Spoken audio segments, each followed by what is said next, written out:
আমরা এখন প্রবেশ করতেছি ভেড়ামারা সরকারি পাইলট মডেল উচ্চ বিদ্যালয়। এটা প্রতিষ্ঠিত 1918 সালে এবং এটা সরকারিকরণ হয় 26শে জানুয়ারি 2022 সালে। এটা হলো সেই স্কুল, আমার নিজস্ব হাই স্কুল যেটা, সেটা আমি এই স্কুলে পড়াশোনা করছি।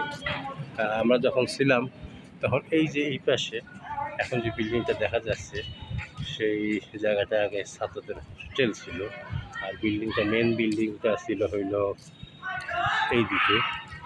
এখানে এখন অনেক বয় স্কাউট দল, রেড ক্রিসেন্ট আছে, ন্যাশনাল ক্যাডেট কোর, বিভিন্ন রকমের ইয়ে আছে। আর এটা দোতলা অফিস, এটা অনেক পুরাতন ভবন। আমরা যখন ছিলাম তখনই এই ভবন ছিল। এই যে এখানে লেখা আছে ভেড়ামারা পাইলট উচ্চ বিদ্যালয়, এটা মেন ভবন। এটা নির্মাণ সাল 2005। 2005 সাল হলো মেন যে বিল্ডিংটা, এটা আগে ছিল। এই পাশটা তার এক্সটেনশন করছে। আর এই পাশে আমরা দেখছি একটা 3তলা বিল্ডিং। এই যে 3তলা বিল্ডিংটা, এটা অবশ্য আমাদের সময় ছিল। এর দোতলায় আমাদের ক্লাসরুম ছিল, আমরা দোতলায় লাইব্রেরিও ছিল।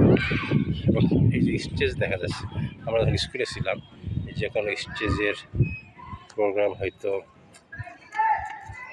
এইখানে, আর এই জায়গায় ক্লাস আমার এই করছি আমরা এখানে 9 এবং 10 ওখানে।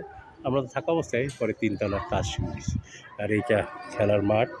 তবে আমাদের সময় অনেক খেলাধুলা হইতো, তো এখন তখন আমরা খেলাধুলার জায়গা পাতাম না। কিছু ছেলে পেলে কোনার দিকে খেলতো। আর এইটা এই পাশে দেখা যাচ্ছে স্মৃতিসৌধ। তো আমাদের সময় এত বড় ওয়াল ছিল না, ওখানে সরকারি প্রাইমারি স্কুল লেখা। আর এই পাশে একটা বিল্ডিং, এটা আমাদের সময় ছিল না, এটা এখন নতুন হয়েছে। আর এখানে মাঝখানে ক্রিকেটের পিচ দেখা যাচ্ছে, এখানে ক্রিকেট খেলা হতো। আমি জানি না এখন খেলা হয় কিনা, তবে এখন সেরকম না। আমাদের সময় একটু বড় ধরনের পিচ ছিল, খেলার একটা ভালো মাঠ ছিল। আর আমাদের সময় এখানে শুধু ছেলেরাই লেখাপড়া করতো, কিন্তু এখন ছেলেদের সঙ্গে মেয়েরাও পড়াশোনা করে।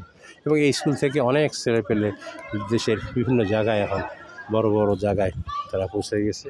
আশা করি এই স্কুল ভবিষ্যতে আরও বাংলাদেশের বিভিন্ন জায়গার মান উজ্জ্বল করবে, এই আশাবাদ ব্যক্ত করি। সবাইকে ধন্যবাদ। আসসালামু আলাইকুম।